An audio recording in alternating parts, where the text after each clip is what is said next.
Public Sénat, avec le soutien de la Mutuelle nationale territoriale, la Mutuelle des agents des services publics locaux et Adviso Partners, cession, acquisition et transmission d'entreprises, nos territoires ont de la valeur, vous présente le Journal des territoires.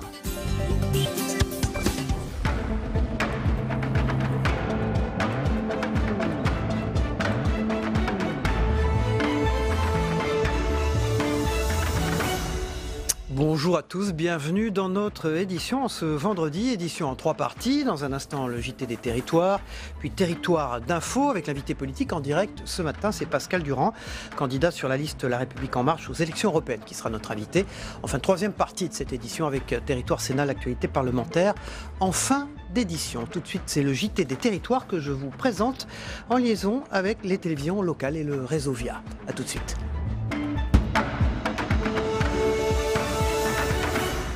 Bonjour à tous, on démarre ce journal avec une bonne nouvelle. On a appris hier que le deuxième groupe de sidérurgie du Royaume-Uni, British Steel, va reprendre l'aciérie Ascoval de Saint-Saulve dans le Nord.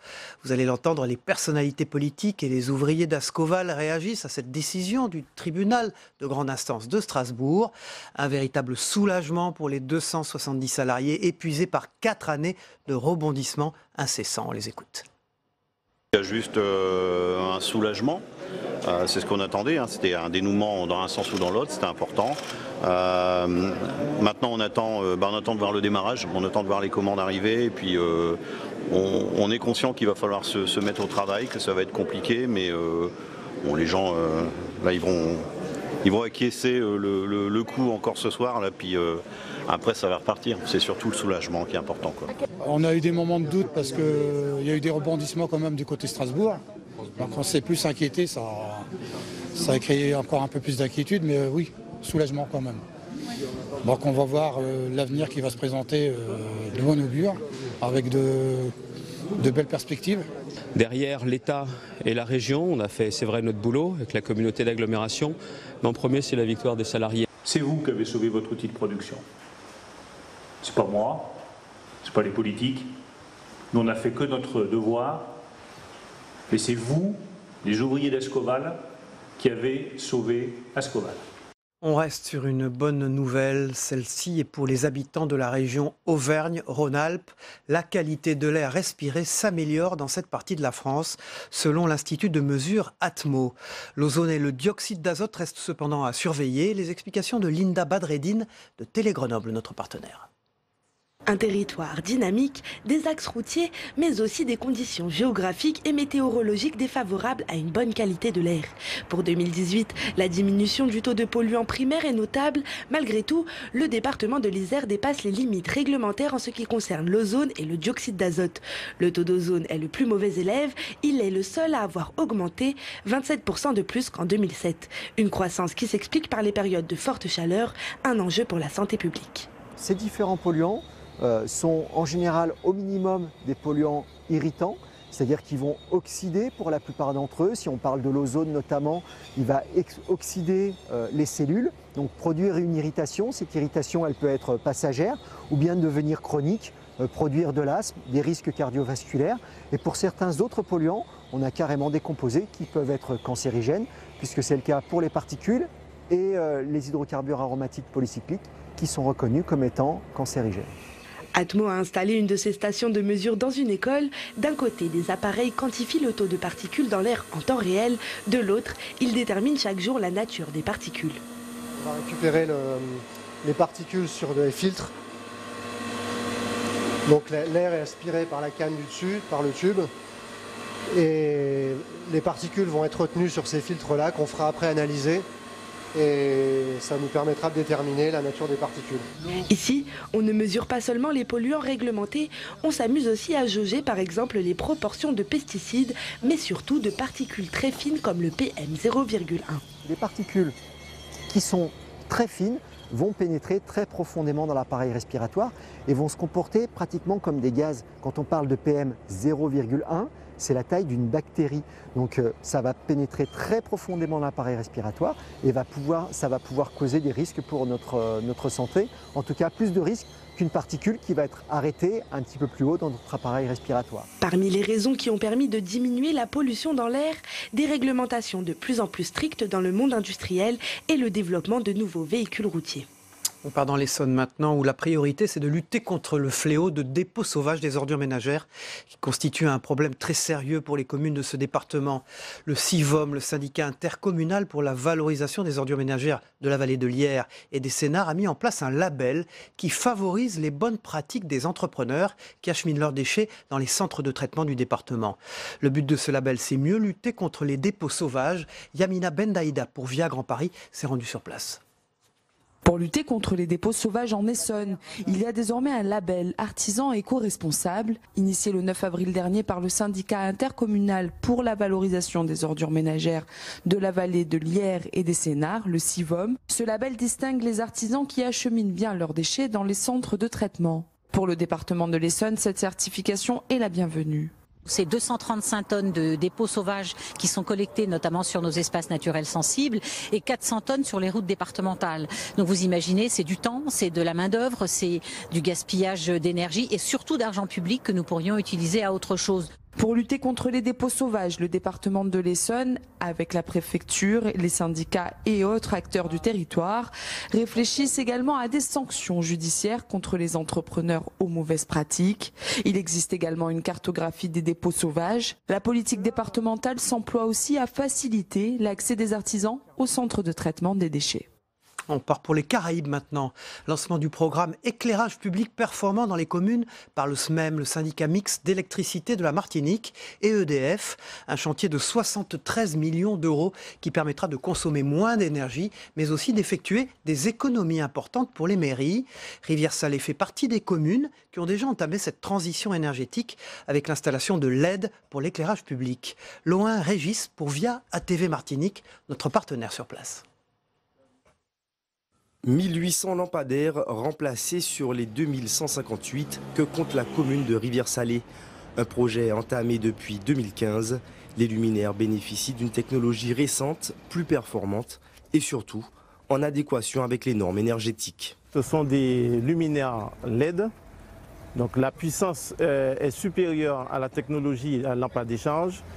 Pour vous donner un ordre d'idée, pour 100 watts en technologie sodium haute pression, nous avons un luminaire LED d'une vingtaine de watts. Donc la puissance diminue, la puissance d'alimentation diminue considérablement. Donc ce qui permet de faire un grand nombre d'économies en termes énergétiques. Des économies aussi à prévoir dans les caisses.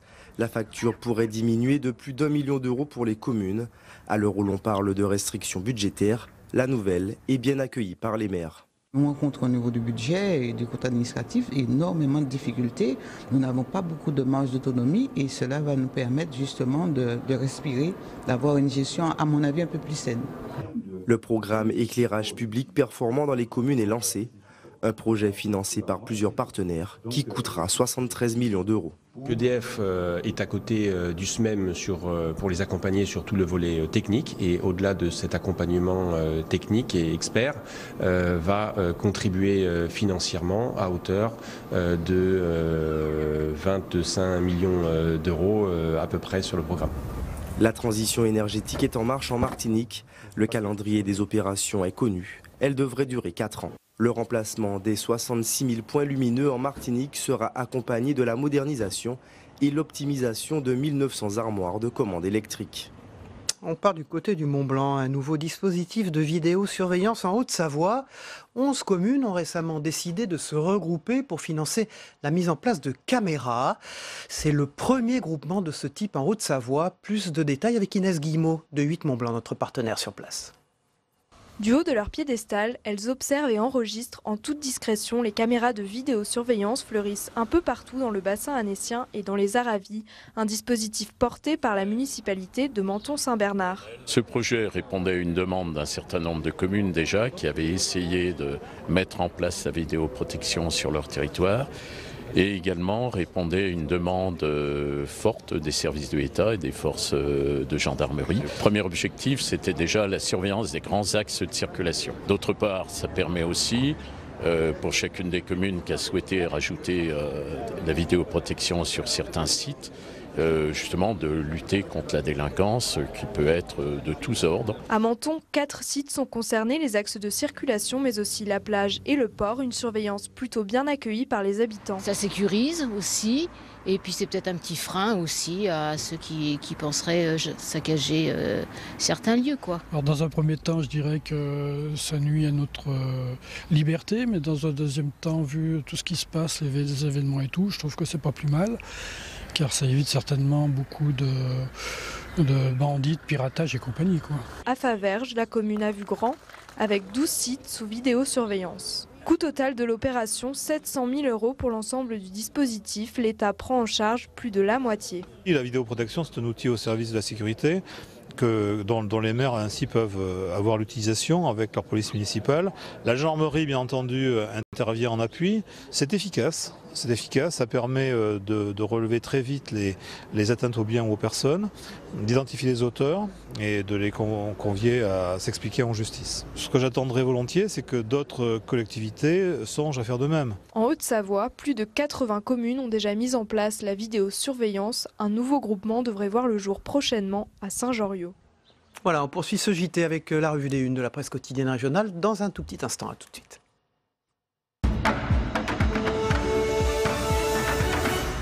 Bonjour, Tam Tranui, bonjour et merci d'être avec nous ce matin pour cette revue des unes de la presse quotidienne régionale. On démarre avec un soulagement, on en a parlé dans le JT il y a un instant. C'est dans la Voix du Nord, le soulagement, et évidemment c'est pour les salariés d'Ascoval. Et oui, le soulagement, c'est le titre choisi effectivement par le quotidien. Quelques mois après la reprise avortée d'Ascoval par l'industriel franco-belge Altifort, la lumière vient donc d'outre-Manche, alors même que nous baignons dans l'incertitude du Brexit. L'anglais British Steel a vu son offre de rachat validée par le tribunal de Strasbourg. C'est l'épilogue d'une lutte de longue haleine pour les 270 salariés d'Ascoval, dont on voit les profils encore concentrés et inquiets en une de la Voix du Nord. Ils ne tombent pas dans l'euphorie, précise le quotidien. Voilà, on continue cette revue de presse avec Édouard Philippe à la une de la Charente libre. Il est en campagne, le Premier ministre. Et oui, le Premier ministre assure en région le service après-vente des mesures annoncées la semaine dernière par Emmanuel Macron. Comme le président de la République, le voilà qui renoue avec le terrain et bat la campagne charentaise en l'occurrence. Il a été question de pouvoir d'achat, mobilité et dépendance, nous explique la Charente libre. Édouard Philippe a hier profité de son déplacement dans un centre de formation des apprentis pour annoncer une mesure très populaire, la baisse du coût du permis de conduire de 30%. Et voilà, et c'est dans Ouest France, et c'est à sa une aussi, le permis de conduire bientôt moins cher, presque 30% de moins parfois. Et oui, le premier quotidien français qui entre dans les détails des mesures évoquées par le Premier ministre et par le ministre de l'Intérieur hier pour baisser le coût du permis, développement de l'apprentissage sur simulateur et boîte automatique, conduite supervisée, portail en ligne. L'objectif, c'est aussi un permis de conduire plus rapide, mais sans diminuer la qualité de la formation compte tenu des enjeux de sécurité routière, précise Édouard Philippe. Bref, il faut faire vite.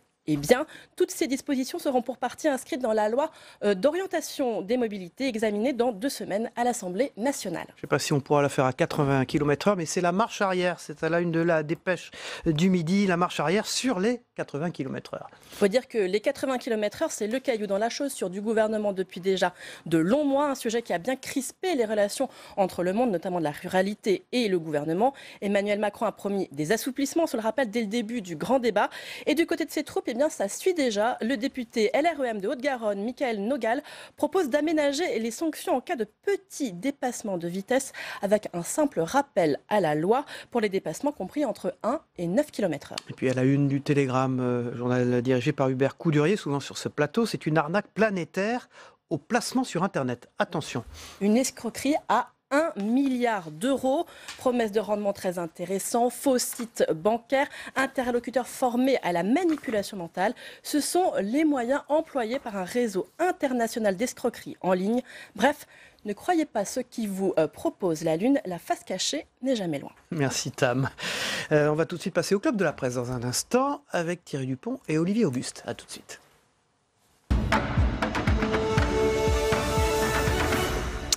Bonjour Thierry Dupont de l'Express, merci d'être là ce matin. Bonjour Olivier Auguste de l'Opinion. Bonjour, merci d'être là ce matin. Vous allez fêter votre 1500e numéro. C'est aujourd'hui. On va en parler dans un instant avec vous.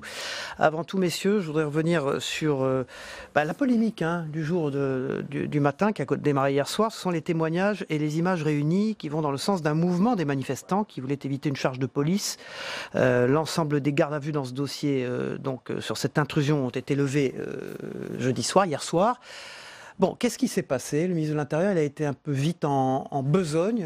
On démarre avec vous, Thierry Dupont, dans cette affaire. Peut-être. C'est en marge des manifestations du 1er mai, je rappelle, une intrusion dans l'enceinte de l'hôpital de la Salpêtrière, à Paris, dans le 13e arrondissement. Peut-être, c'est toujours difficile de réagir à chaud.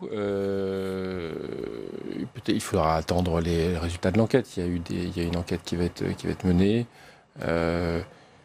Il n'est jamais bon pour un ministre de l'Intérieur de réagir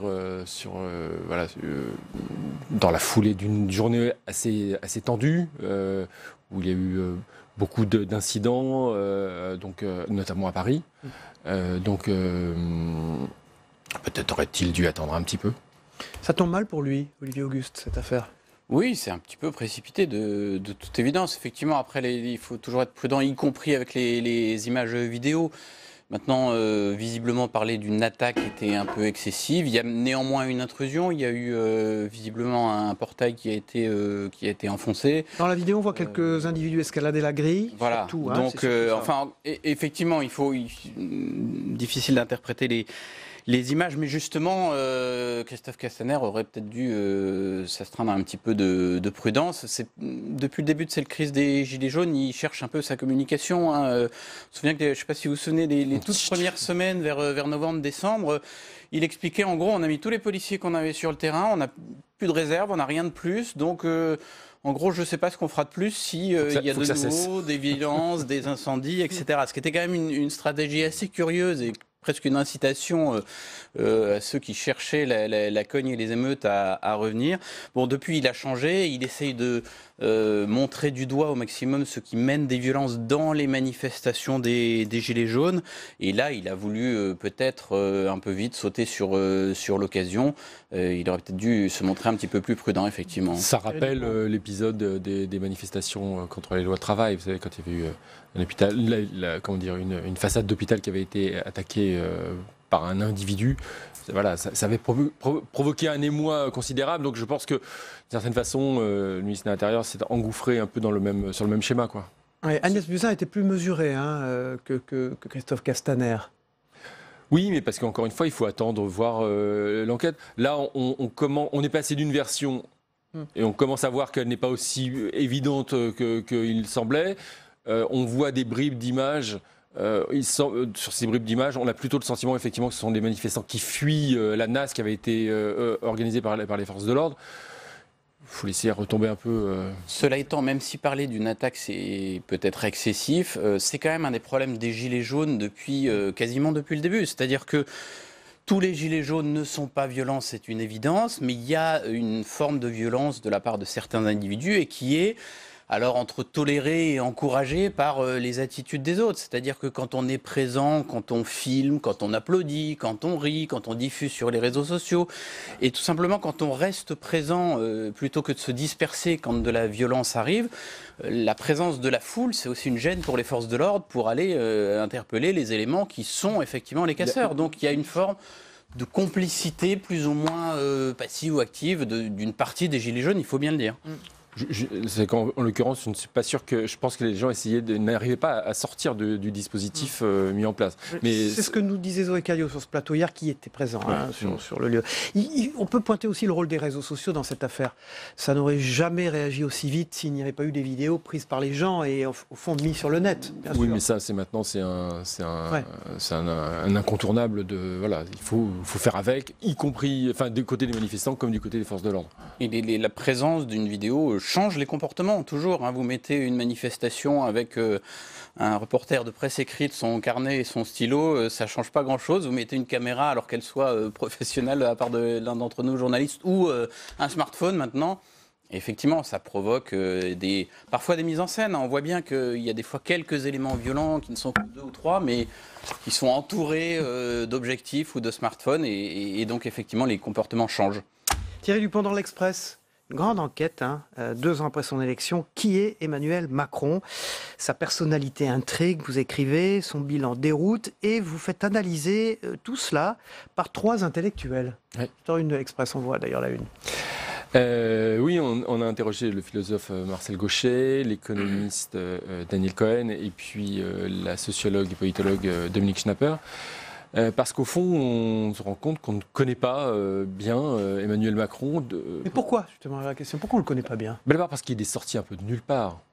Alors, bon, on peut dire que nous, on l'a vu, on l'a découvert lors de la commission Attali, puis après à l'Élysée sous François Hollande, puis après comme ministre de l'économie. Enfin, la plupart des Français l'ont véritablement découvert au moment de la campagne présidentielle. Et puis, ça a été une formidable opération Blitzkrieg, enfin une guerre éclair. Et donc finalement, on ne sait pas très bien qui c'est. Une tentative d'explication, vous dites tout entier tourné vers l'efficacité, Emmanuel Macron avait oublié l'humain. C'est le cœur de ses confessions en ce moment. Oui, d'une certaine façon, il a voulu remettre de l'efficacité dans un exécutif qui semblait dénué, souvent chez François Hollande. Donc, il a voulu aller vite, remettre le pays sur des rails. Ça reste toujours par exemple, relancer la croissance, ça reste toujours son objectif. Mais simplement, il a compris que dans le pays, il y avait des forces qui ne pouvaient pas aller aussi vite que ce qu'il souhaitait et que donc il fallait en tenir compte. Et puis, il a quand même... c'est quelqu'un... Les 3 intellectuels que nous avons interrogés sont d'accord sur... Ils sont d'accord sur un point. D'abord, il y a sa jeunesse qui quand même intrigue, fascine. Son énergie. Comment dire, il est brillant intellectuellement, ça, personne ne peut lui contester. Mais du coup, il a eu tendance peut-être à vouloir tout faire tout seul. Marcel Gauchet parle d'un hyper-individualisme au sommet du pouvoir. Et il est parfois un peu changeant. Il a voulu d'abord être jupitérien, imposer sa stature. Et puis, il se retrouve moins de 2 ans après à devoir animer plusieurs réunions où il se met en spectacle, encore une fois, seul au milieu d'un parterre d'invités, à qui il tient la dragée haute pendant plus de 2 heures. Donc voilà, c'est quelqu'un qui est changeant.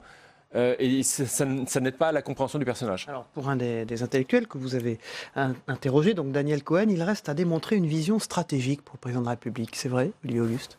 En tout cas, on voit que les choses ont pu changer récemment. Alors, en réaction aux Gilets jaunes, il faut aussi parfois s'adapter pour peut-être sauver la situation. Mais on n'est plus tout à fait sur le même chemin qu'au début de la présidence. Je pense notamment à une politique qui était extrêmement tournée vers les entreprises, qui devait créer de l'emploi et résoudre pas mal de nos problèmes. Alors on a bien vu qu'on revenait vers quelque chose qu'on a beaucoup essayé par le passé, plus classique, de distribution de pouvoir d'achat. Suite à la pression de la rue, bien sûr, c'est pour ça que effectivement, on change le cap en partie. Mais gouverner, c'est s'adapter, non? Aussi. Oui, c'est un dosage entre garder un cap et y parvenir suffisamment habilement pour y arriver. Ouais. Daniel Cohen souligne que la différence avec ce pragmatisme qu'on met en avant pour Emmanuel Macron, on le mettait déjà en avant pour Tony Blair par exemple, et qu'on voit bien que c'est ce qui a manqué à Tony Blair, c'est d'avoir un grand récit, une vision notamment du monde à proposer, et que pour l'instant c'est ce qui manque encore au macronisme. Qui est Emmanuel Macron, 2 ans après son élection à la une de l'Express. Dans l'Opinion, qui fête son 1500e numéro, bravo, félicitations, Olivier Auguste, vous êtes le directeur de la rédaction. Coup d'éclat, Esbrouf, enquête sur la méthode Ruffin. Pourquoi vous vous êtes intéressé autre personnage politique sorti d'un petit peu de nulle part, en tout cas qui a connu une ascension au moins médiatique fulgurante. Député de la Somme, François Ruffin. Député de la Somme, France Insoumise. On est allé en fait enquêter auprès de ses collègues, et de la France Insoumise et à l'Assemblée nationale. Collègues qui ont pour lui un mélange d'admiration et de jalousie un petit peu, faut bien le dire parfois. Et donc on a voulu voir si derrière effectivement tous ces coups d'éclat et cette mise en scène dont il est capable régulièrement, il fait beaucoup parler de lui, est-ce qu'il y avait vraiment du travail derrière, ou est-ce qu'il y avait beaucoup de mousse et pas grand-chose derrière?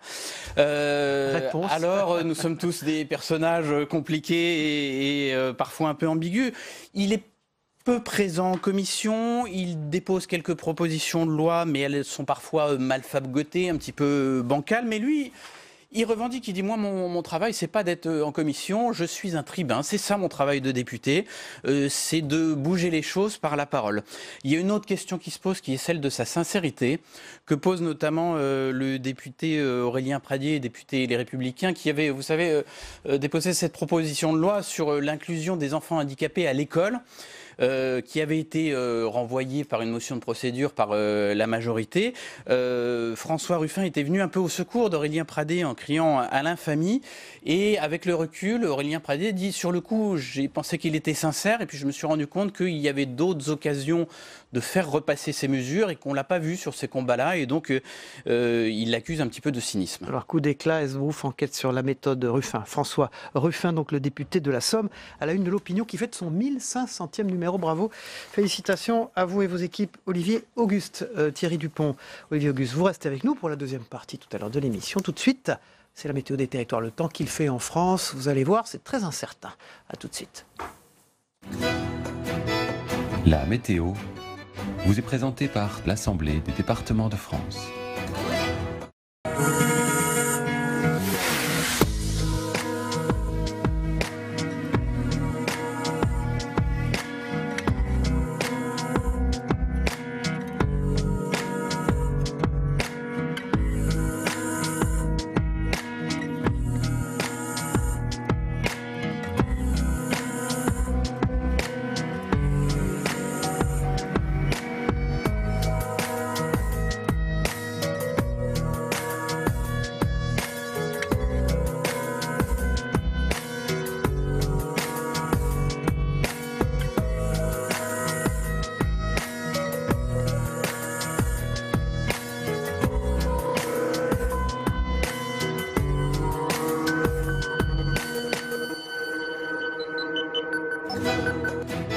C'était la météo avec l'Assemblée des départements de France.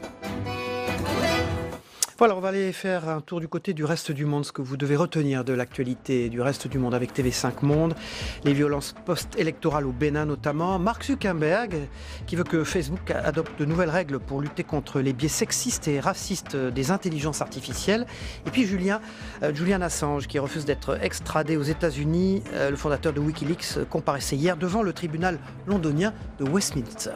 A tout de suite.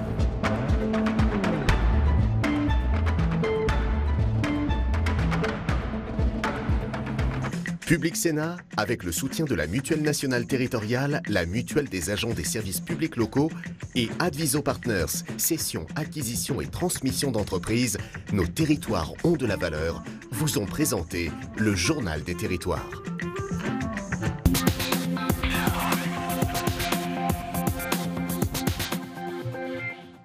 Des rafales de tirs d'armes automatiques. Visés, des civils qui se donnent du courage comme ils peuvent. Plusieurs ont pris des balles, parfois mortelles. Pour la première fois depuis l'avènement de la démocratie au Bénin, l'opposition n'était pas représentée lors de ces législatives. Les autorités ne comptent visiblement rien céder. De la parole aux actes, Facebook passe à l'offensive contre cette personnalité controversée. Parmi elles, le célèbre complotiste américain d'extrême droite Alex Jones, fondateur du site Infowars, qui relaie abondamment des théories du complot. Ou encore Louis Farrakhan, leader de l'organisation Nation of Islam, connu pour ses déclarations antisémites et homophobes. Mark Zuckerberg était sous le feu des critiques depuis plusieurs mois après l'attaque terroriste de Christchurch en Nouvelle-Zélande. Brenton Tarrant, un suprémaciste blanc, avait planifié et mis en scène son attaque afin qu'elle devienne virale sur les réseaux sociaux. La retransmission en direct n'avait été stoppée par Facebook qu'au bout de 17 longues minutes, déclenchant un véritable scandale sur la modération des contenus violents par la plateforme. La justice britannique examine la demande d'extradition du chef de file de Wikileaks vers les États-Unis. C'est une affaire des plus complexes en droit international. 3 pays se disputent le sort d'un seul homme. En cause, la fameuse fuite de milliers de documents classés secret défense par l'armée américaine. Il risque 5 camp de détention pour cette seule accusation. Julian Assange pourrait tenter un ultime recours auprès de la Cour européenne des droits de l'homme si son intégrité physique est menacée s'il est extradé vers les États-Unis. Le rythme de l'érosion s'accélère depuis les 3 ou 4 dernières années et la plus importante accélération date de l'année dernière au mois de mai 2018. Ici, on a toujours construit sur pilotis, d'immenses pieux enfoncés dans ce qu'on appelle du permafrost, une couche du sol constamment gelée. Mais ça, c'était avant le réchauffement climatique. Désormais, le sol s'affaisse et les maisons aussi. Chaque année amène son nouveau record de chaleur en Alaska, avec des conséquences bien visibles pour ses habitants.